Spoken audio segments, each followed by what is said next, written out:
Hanggang na ngayon, manual window riser pa rin ba ang gamit ng sasakyan mo? Isipin mo, nasa checkpoint ka na, paulit-ulit ka pang yumuyuko para buksan at isara ang bintana. Panoorin mo ito. Baka ito na rin ang solusyon na hinahanap mo. May dumayo na naman ngayon dito sa Door Doctor Garage.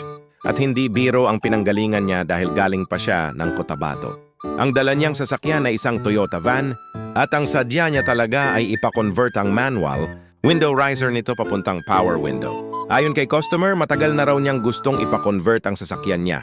Pero ang naging dahilan kung bakit siya tuluyang bumiyahe papunta sa amin ay dahil napanood niya ang vlog namin tungkol sa manual to power window conversion.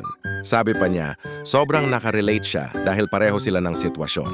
Kwento niya, sa tuwing may checkpoint o toll gate, kailangan pa niyang yumuko at paulit-ulit na ikutin ang manual window riser. Hindi lang ito nakakapagod, nakakaabala rin lalo na kapag nagmamadali or umuulan. Kaya naman dinala niya ang kanyang Toyota van dito sa Door Doctor Garage para maranasan na rin ang kaginhawaan ng isang power window. Mas mabilis, mas komportable, at isang pindot lang ang kailangan para ibaba o itaas ang bintana, sinimulan na namin ang conversion. Maingat naming tinanggal ang mga lumang manual parts, sinigurong maayos ang wiring, at ikinabit ang bagong power window system.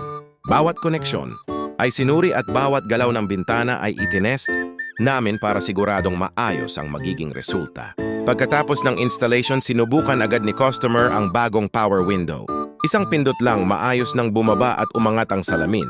Kitang-kita ang tuwa niya dahil malaking ginhawa na ito sa araw-araw niyang paggamit ng sasakyan.